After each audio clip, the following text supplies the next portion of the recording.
Hey everyone, Dan here from the Diamond Minecart, and today we're going to be talking about Dead Frontier 2, mainly the future and the updates we've gotten recently and stuff. I don't even know what that intro was. So yeah, hey everyone, today we're going to be doing a little video, just going over like my thoughts on the game in its current state and what I want for the game in the future, going over a couple updates as well, which we'll get into in a sec, and yeah. So the loot screen now allows you to use a healing or food item instantly rather than picking it up first, which is always good. I haven't tested it yet. I'm going to be jumping into the game later on and testing that out. It also now shows a tooltip showing the stats of the item you've found, which that's always helpful as well. Loot screen also now displays food, water, and health for your character when picking up a healing food, water item. Always useful. Again, worms now spawn 50% less often. Thank Christ for that. God damn, it'd be better if they were like 99% removed from the game, other than the mother boss. But you know, it's a good start, Neil. It's a good start. And then he fixed a few bugs with other stuff like the sale price suggestions, which is basically like now we updated it so that you can when you hit the sell button, it'll automatically detect like the average of the cheapest 5 versions of that item, if that makes sense. Which is a really good update, I think. I think that's a really easy way for new players to just sell their stuff without having to worry about the price that it's going to go for roughly. Especially the players who come in who don't really expect the player run market, they just sort of jump in and expect the trader to have everything you need. You just sort of jump in there, go to sell, and then you don't really have to set up a full on price. You just set like a fair price based on the cheapest items. For people who want to run the market, so to speak, they're probably not going to really bother with this and they're just going to do their own thing, which is fair enough. Like if I find an elite, I'm not going to sell it using that option. I'm just going to come up with my own price for it because it's an elite, you know. But I think it's a good addition in my opinion. In terms of what I think about the game right now, it's great. I honestly love it. You know, there's a lot of people who think it's boring. I know quite a lot of people who really aren't happy with it and prefer DF1. But for me, as someone who is tired of Dead Frontier 1, I'm absolutely sick of that game at this point. I love playing it when you're starting out, and I keep getting tempted to start a new character, but then I feel like I'm just gonna get sucked into that when I should be focusing on the second game. I really do love Dead Frontier 1, but I'm so tired of playing my main account now. After winning the Dusk, I was just like, other than reaching level 200, I just don't know what the hell else to do for the game. You know, I feel like I've done everything, and because I don't own an unlimited Wraith cannon or anything, there's not really much way, other than, you know, boringly grinding with a bishop, that I'm going to get very far. And that's sort of why I just gave up on it, because it's one of those things where the game is so pay to win sometimes that you just can't be asked to play it anymore. You get so to the point where you have to pay to progress. Whereas with Dead Frontier 2, I feel like there's so much like motivating me to grind, you know. And grinding isn't as easy as it is in Dead Frontier 1. You know, it's very easy to understand how to grind Dead Frontier 1. Just continuously kill zombies and get on the aggro. DF2 is a lot weirder, because obviously there's not really a huge amount of zombies on the screen and stuff. And, you know, a lot of the time it just comes down to fighting bosses and doing missions. But it's still a grind in a sense, and I still really enjoy it. It's just always nice to see that XP meter go up. And at the end of the day, I think what I like about the prestige system is that you get to re-unlock everything over and over again. I think with DF1, because of how many levels there are, once you get level 100, you sort of reach the end game goal, really. The rest of it's just extra little things to help you, sort of. But with DF2, when you prestige, you get set back to level 1, which means you have to re-unlock everything, and to some that's going to be annoying, and trust me, it gets on my nerves a little bit as well, but there's also a pro to it, and I think that's just the fact that you can continuously re-level, and you'll continue to feel like you're making progress because you're re-unlocking stuff, and you're getting stronger again. And when you finally hit max rank, you have 5 extra skills that people who, if they didn't prestige, wouldn't have, and you get, you know, and you get the top end gear, the level 10, 20 gear. So if you really stick with it, you do get the top end stuff at the very end of the game, and that's something that excites me.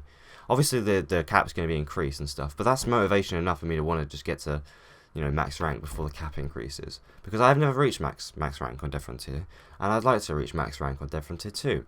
At least, you know, until he increases the cap, which will be good when he increases the cap, because then I'll actually have a reason to play it. But I'm 5 levels away now from Prestige 2. It's going to take a while. The grinding aspect of DF2 is probably one of the funnest parts, just because I like streaming it with you guys and everything, and the sub lobbies are really cool as well. But it's one of those games I like just playing and having a laugh and just chilling out. The stream I did with Easy Dean the other day really sort of proved to me that the co-op aspect of this game is so strong. Like you can just, I sat down with him and talked about Love Island, and complained about it for about 30 minutes straight when shooting zombies and stuff like that. I mean, that's why I like the game so much. It's just because you can really just, you can, what's the word? You can I don't even know what the word is. You can shut down and just relax while shooting some zombies repeatedly. I don't know. It's a nice feeling to be able to do that. In other games, you can't really do that. And DF1 doesn't really have much of a co-op aspect because it's a complete mess, to be fair. I don't know, it's just I think it's a good feeling to be able to play DF2 like that. And I really want to do that again because it's just cool. But there's so many updates that have come out since the release of the game. There's been about like 10 updates that have come out in 21 days, which is pretty crazy for a single developer, you know. And I have to give kudos on that part, because while the updates may not be amazingly big or add anything amazingly brilliant, the problem with being a single developer is that you can't really dedicate your resources to two things at once. You can only be one guy, and I'm not gonna start this whole thing of, well, maybe Neil should get some more members in, because I agree, but, you know, like, I'm talking about what he's accomplished as a single developer. I think it's pretty damn impressive. You've got the street bosses, which, while that's not a massive change and it doesn't take a lot of work, that's still a cool little thing that he did, mainly for the community, just to get him, you know, just to give them something while they wait for more content and, you know, more quality of life fixes. And I don't know, I really appreciate that Neil did that, because that's the kind of thing that really sort of like rekindled my love for the game. Like, before that update came out, I was sort of sitting there like, hope Neil adds something soon. And then I saw the juicy update announcement. I'm just like, oh, please be outpost attacks or bosses in the street. And it was bosses in the street. I was so happy about that. I was so happy about that. But we've had a fair amount of updates since the release, and I'm pretty sure that we'll get more as time goes. You know, we've had roughly like an update every 2 to 3 days, which isn't that bad. And a lot of the times we get one like every 2 days, which is crazy. It's honestly crazy, the amount of time that he's put into the game and the amount of time he's working on the game. I just appreciate the dedication, if anything. So yeah, that's really it. I just appreciate the dedication that he's putting into the game. I hope he does get some more people to work on the game, because at the end of the day, I mean, in terms of what I want to see from the future, I mainly want to see just the inventory be improved. I think that's really what he should work on next, just because of the fact that he's done the loot screens and all that now. He's fixed that up. He's basically fixed a lot of UI things up. The next thing that needs to really be improved, in my opinion, is the inventory. A lot of people would say the market, but I think the inventory is just more of an important thing at the moment. Or maybe he could bundle the two updates together, spend more time on it, and just, you know, at the same time release that update to give us both, you know, the market improvements and also the inventory improvements. The problem I have with the inventory is that you open it up and it's just text. And I want to credit Neil for this, because it's a really smart way and a really quick way of making new items and stuff, so that he doesn't have to make new art for them. Unless he makes a gun or something like that, he does not have to make art for, or get art contracted for items. He added the orange juice and energy drinks just before the game released, and I'm pretty sure he did that because of the lack of sort of like water items, and that's a great addition, and it's a server-side addition as well. And what makes it so good, in my opinion, is that because it's literally just text. It's just text and code. It's no, you know, there's no images required for it. There's no models required for it. He can add items on the fly.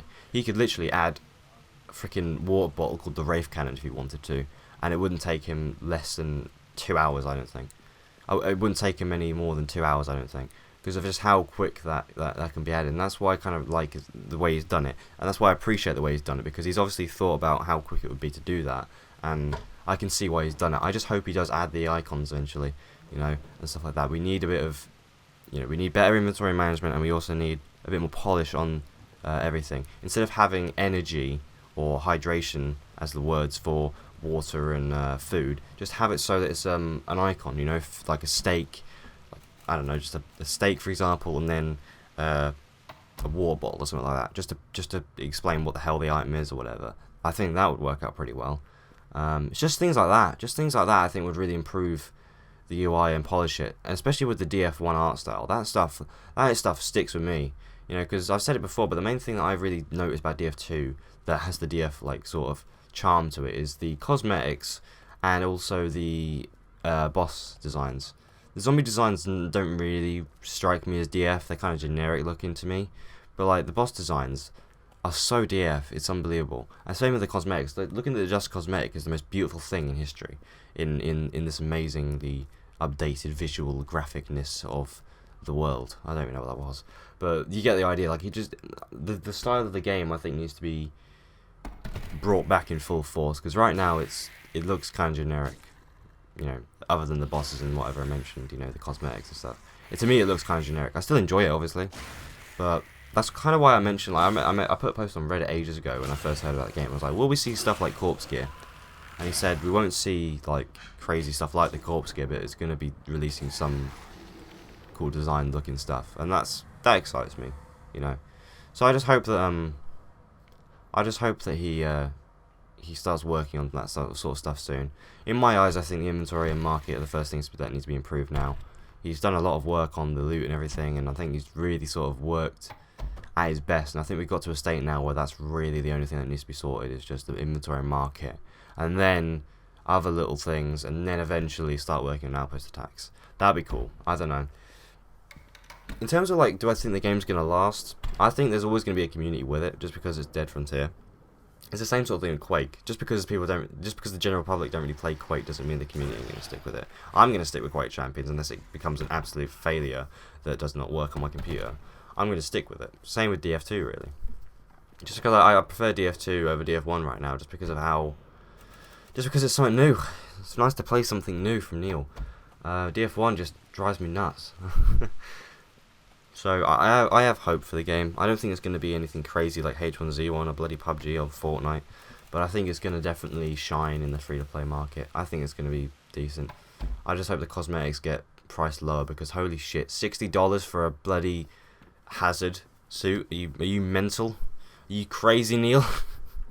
I just think that's a bit much, but I think there's a lot of things that you can do to improve it, but as of right now, I think the market is probably the main thing that needs to be done, and then the inventory. And then from then on, just working on bugs, and then hopefully releasing more content. Content is very important for a game like this, as all of you probably know. So I hope that he does work on that. So before I end this video as well, I also want to quickly thank our first 2 patrons to the channel. I never really expected anyone to become a patron. I always say patron. I never expected anyone to become a patron to the channel, but it means a hell of a lot that that 2 lovely people did. I cannot speak. Bloody hell. What a weird way to end a video. So I want to quickly thank Sky2K. I really have issues pronouncing this guy's name, and I apologise, but I think it's Sky2K. I honestly don't know. I really apologise, but he's always in the streams. He's always being, you know, friendly, having a chat as always, and he's become a patron. So thank you so much, dude. And of course, Benson as well. He became a patron last night after my stream. Awesome dude. Thank you so much for becoming a patron. Really means a lot that you guys are supporting the channel, and you guys have also got the little Discord role and all that. I really want to do some more Patreon-based stuff for these guys, because it means a lot to me. So I might have to organise something, maybe like a DF2 lobby type thing. I don't know. So as always, gonna end out the video here. If you enjoyed the video, give it a like. If you didn't, give it a thumbs down. And if you want to see more of this content, hit the subscribe button. Make sure you click the bell, because apparently subscriptions don't automatically do the bell these days, because YouTube is stupid. But that means a lot to me if you could do that. You'll get notified whenever I upload a video, something as stupid as this video as well. Consider becoming a channel member, channel sponsor on YouTube Gaming. You'll get a cool little icon, and you also get the first emote that I've put up, which is a picture of my brother having an aneurysm. So that's always nice. Thanks for watching, everyone. Subscribe, like, whatever the hell, and I'll see you guys next time. See you later, lads.